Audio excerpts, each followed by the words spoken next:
Te invito a leer la Biblia en un año. Hola amigos de Buscando a Jesucristo, mi nombre es Néstor Rolando Murillo, los saludos de la ciudad de Saint-Rémy en la provincia de Quebec, en Canadá. Hoy vamos a continuar con la lectura bíblica y leeremos Primera de Reyes capítulos 11 y 12. Bienvenidos. Primera de Reyes capítulo 11. Ahora bien, el rey Salomón amó a muchas mujeres extranjeras. Además de la hija del faraón, se casó con mujeres de Moab, de Amón, de Edom, de Sidón y de los hititas. El Señor había instruido claramente a los israelitas cuando les dijo: no se casen con ellas porque les desviarán el corazón hacia sus dioses. Sin embargo, Salomón se empecinó en amarlas. En total tuvo 700 esposas de cuna real y 300 concubinas. En efecto, ellas apartaron su corazón del Señor. Cuando Salomón ya era un anciano, ellas le desviaron el corazón para que rindiera culto a otros dioses, en lugar de ser totalmente fiel al Señor su Dios, como lo había sido David su padre. Salomón rindió culto a Astoret, la diosa de los sidonios, y a Moloc, el detestable dios de los amonitas. De ese modo, Salomón hizo lo malo a los ojos del Señor. Se negó a seguir al Señor en forma total y absoluta, como lo había hecho David su padre. Incluso construyó un santuario pagano para Quemos, el detestable dios de Moab, y otro para Moloc, el detestable dios de los amonitas, en el monte de los olivos, al oriente de Jerusalén. Salomón construyó esos santuarios para que todas sus esposas extranjeras quemaran incienso e hicieran sacrificios a sus dioses. El Señor estaba muy enojado con Salomón porque su corazón se había apartado del Señor, Dios de Israel, quien se le había aparecido 2 veces. Le había advertido a Salomón específicamente que no rindiera culto a otros dioses, pero Salomón no hizo caso al mandato del Señor. En consecuencia, el Señor le dijo: ya que no has cumplido mi pacto y has desobedecido mis decretos, ciertamente te arrancaré el trono y se lo daré a uno de tus siervos. Pero por amor a tu padre David no lo haré mientras vivas, sino que le quitaré el trono a tu hijo, y aún así no le quitaré el reino entero. Lo dejaré ser rey de una tribu por amor a mi siervo David y por amor a Jerusalén, mi ciudad escogida. Entonces el Señor levantó a Hadad, el edomita, quien era miembro de la familia real de Edom, para que fuera adversario de Salomón. Sucedió que años atrás David había derrotado a Edom y Joab, el comandante del ejército, se había quedado para enterrar a unos soldados de Israel que habían muerto en batalla. Mientras estaba allí, mataron a todos los varones de Edom. Joab y el ejército de Israel se quedaron durante 6 meses hasta que acabaron con todos. Sin embargo, Hadad y unos cuantos funcionarios de la corte de su padre lograron escapar y se dirigieron a Egipto. Hadad era apenas un niño en ese tiempo. Salieron de Madián y se fueron a Parán, donde otros se les unieron. Luego viajaron a Egipto y se presentaron ante el faraón, quien les dio casa, comida y tierras. El faraón se encariñó con Hadad y le dio en matrimonio a su cuñada, la hermana de la reina Táfenes. Ella le dio un hijo a quien llamaron Genubat. Táfenes lo crió en el palacio del faraón entre los propios hijos de faraón. Cuando le llegó la noticia a Hadad en Egipto de que tanto David como su comandante Joab habían muerto, le dijo al faraón: permíteme regresar a mi país. ¿Por qué?, le preguntó faraón. ¿Qué te falta aquí que desea regresar a tu tierra? Nada, contestó él, pero aún así te pido que me dejes regresar. Dios también levantó a Rezón, hijo de Eliada, como adversario de Salomón. Rezón había huido de su amo, el rey Hadad-Ezer de Sobat, y había llegado a ser el líder de una banda de rebeldes. Después de que David venció a Hadad-Ezer, Rezón y sus hombres huyeron a Damasco, donde él llegó a ser rey. Rezón fue enemigo a muerte de Israel por el resto del reinado de Salomón y generó conflictos como lo había hecho Hadad. Rezón odió a Israel profundamente y siguió reinando en Aram. Otro líder rebelde fue Jeroboam, hijo de Nabat, uno de los propios funcionarios de Salomón. Provenía de la ciudad de Sereda, en Efraín, y su madre era una viuda llamada Zerua. Esta es la historia que explica su rebelión. Salomón estaba reconstruyendo los terraplenes y reparando las murallas de la ciudad de su padre David. Jeroboam era un joven muy capaz. Cuando Salomón vio lo diligente que era, lo puso a cargo de los trabajadores de las tribus de Efraín y Manasés, los descendientes de José. Cierto día, mientras Jeroboam salía de Jerusalén, el profeta Ahías de Silo se encontró con él en el camino. Ahías tenía puesto un manto nuevo. Los dos estaban solos en un campo cuando Ahías lo tomó, el manto nuevo que llevaba puesto, y lo rompió en 12 pedazos. Luego le dijo a Jeroboam: toma 10 de estos pedazos, porque el Señor Dios de Israel dice: estoy a punto de arrancar el reino de manos de Salomón y te daré a ti 10 de las tribus, pero le dejaré una tribu a Salomón, por amor a mi siervo David y por amor a Jerusalén, la ciudad que he escogido entre todas las tribus de Israel. Pues Salomón se ha apartado de mí y rindió culto a Astoret, diosa de los sidonios, a Quemos, dios de Moab, y a Moloc, dios de los amonitas. Salomón no ha seguido mis caminos, ni ha hecho lo que me agrada, tampoco ha obedecido mis decretos y ordenanzas como lo hizo su padre David. Sin embargo, no le quitaré el reino a Salomón por ahora, por amor a mi siervo David, a quien yo escogí y quien obedeció mis mandatos y decretos. Mantendré a Salomón como líder el resto de sus días, pero le quitaré el reino a su hijo y te daré a ti 10 de las tribus. Su hijo tendrá una tribu para que los descendientes de David, mi siervo, sigan reinando y como una lámpara brillen en Jerusalén, la ciudad que he escogido para que sea el lugar para mi nombre. Te pondré a ti en el trono de Israel y gobernarás todo lo que tu corazón desee.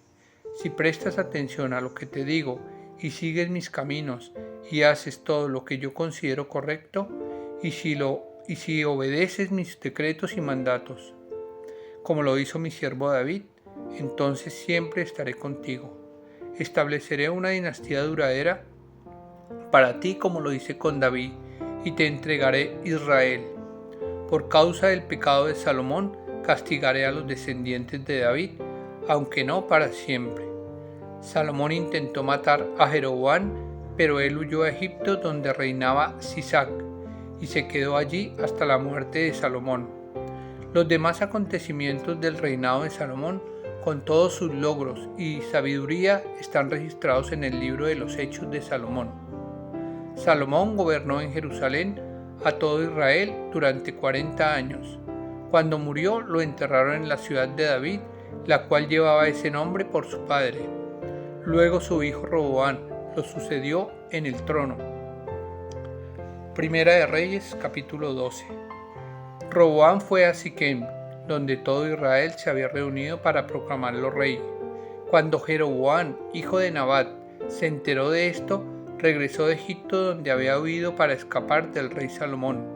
Entonces los líderes de Israel mandaron a llamar a Jeroboam, y él junto con toda la asamblea de Israel fueron a hablar con Roboam. Su padre fue un amo muy duro, le dijeron. Alivie los trabajos tan pesados y los impuestos tan altos que su padre impuso sobre nosotros. Entonces seremos sus leales súbditos. Roboam le respondió: denme 3 días para pensarlo, luego regresen y les daré una respuesta. Entonces el pueblo se retiró. Después el rey Roboam consultó el asunto con los ancianos que habían sido consejeros de su padre Salomón. ¿Qué me aconsejan ustedes?, les preguntó. ¿Cómo debo responder a este pueblo? Los consejeros ancianos contestaron: si hoy se pone al servicio de este pueblo y les da una respuesta favorable, ellos siempre serán sus leales súbditos.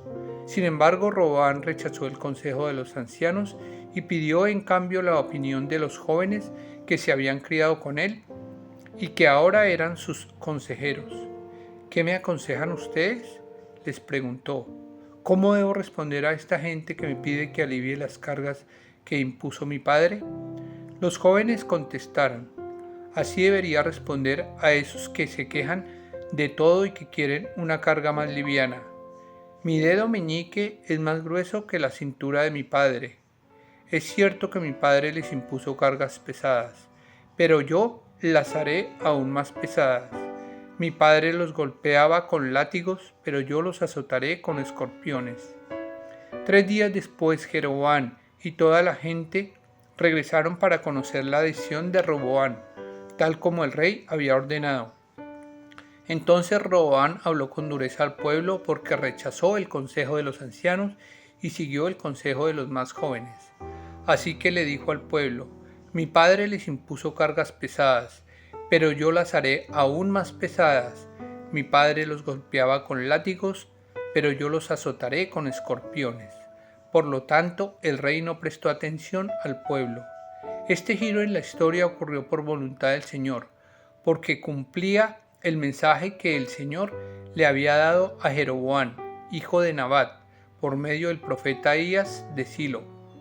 Cuando todos los israelitas se dieron cuenta de que el rey no iba a hacerles caso, respondieron: abajo la dinastía de David, no nos interesa para nada el hijo de Isaí. Regresa a tu casa, Israel, y tú, David, cuida de tu propia casa.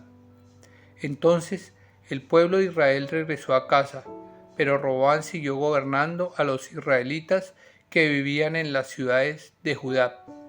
Luego el rey Roboam envió a Adonirán, quien estaba a cargo del trabajo forzado, a restaurar el orden, pero el pueblo de Israel lo apedreó a muerte. Cuando el rey Roboam se enteró, enseguida subió a su carro de guerra y huyó a Jerusalén. Hasta el día de hoy, las tribus del norte de Israel se han negado a ser gobernadas por un descendiente de David. Cuando los israelitas supieron que Jeroboam había regresado de Egipto, convocaron una asamblea y lo nombraron rey de todo Israel. Así que solo la tribu de Judá permaneció fiel a la familia de David. Cuando Roboam llegó a Jerusalén, movilizó a los hombres de Judá y a la tribu de Benjamín, 180,000 guerreros selectos para pelear contra los hombres de Israel y recuperar el reino. Ahora bien, Dios le dijo a Semaías, hombre de Dios: diles a Roboam, hijo de Salomón, rey de Judá, y también a toda la gente de Judá y de Benjamín y a todo el resto del pueblo: esto dice el Señor: no peleen contra sus parientes, los israelitas. Regrese cada uno a su casa, porque lo que ha sucedido es obra mía. Entonces ellos obedecieron el mensaje del Señor y cada uno volvió a su casa tal como el Señor había ordenado. Jeroboam fortificó la ciudad de Siquem, en la región montañosa de Efraín, la que llegó a ser su capital. Tiempo después también fortificó la ciudad de Peniel. Jeroboam pensó: si no tengo cuidado, el reino volverá a la dinastía de David. Cuando este pueblo vaya a Jerusalén para ofrecer sacrificios en el templo del Señor, ellos volverán a ser leales al rey Roboam de Judá. A mí me matarán y a él lo nombrarán rey en mi lugar. Entonces, siguiendo la recomendación de sus consejeros, el rey hizo 2 becerros de oro. Después dijo a la gente: para ustedes es muy complicado ir hasta Jerusalén a adorar. Miren, israelitas, estos son los dioses que los sacaron de Egipto. Jeroboam colocó uno de los ídolos con forma de becerro en Betel y al otro lo puso en Dan, es decir, en ambos extremos de su reino. Esto llegó a ser un gran pecado, porque la gente rendía culto a ídolos y viajaban hasta Dan, al norte, para rendir culto al becerro que estaba allí. Además, Jeroboam construyó edificios en el mismo sitio de los santuarios paganos y consagró sacerdotes de entre la gente común, es decir, personas que no pertenecían a la tribu sacerdotal de Leví. También instituyó un festival religioso en Betel, que se celebraba el día 15 del 8º mes y que era una imitación del festival de las enramadas en Judá. Allí en Betel, Jeroboam ofrecía sacrificios a los becerros que había hecho y nombró sacerdotes para los santuarios paganos que había construido. Así que el día 15 del octavo mes, una fecha que él mismo había designado, Jeroboam ofreció sacrificios sobre el altar de Betel. Él instituyó un festival religioso para Israel y subió al altar a quemar incienso. Bueno, finalizada la lectura de estos capítulos, vamos a hacer una pequeña oración. Señor, te damos gracias, Señor, por tu palabra y te rogamos, Señor, que tú nos des la fortaleza, Señor, para no fallarte, Señor, para no poner ídolos delante de ti, Señor, porque a veces, Señor, pecamos, Señor, poniendo como ídolos a nuestros amigos, a las cosas materiales, Señor, al dinero, a muchas otras cosas, Padre Santo. Permítenos ser fiel a tu palabra, Señor, por mucho que las dificultades nos agobien, Señor, que solo te tengamos a ti, Padre Santo, como nuestro único Dios. Gracias, amado Rey, te damos en el nombre poderoso de tu Hijo Jesús de Nazaret, por el poder de tu Espíritu Santo. Amén. Te invito a leer la Biblia en un año.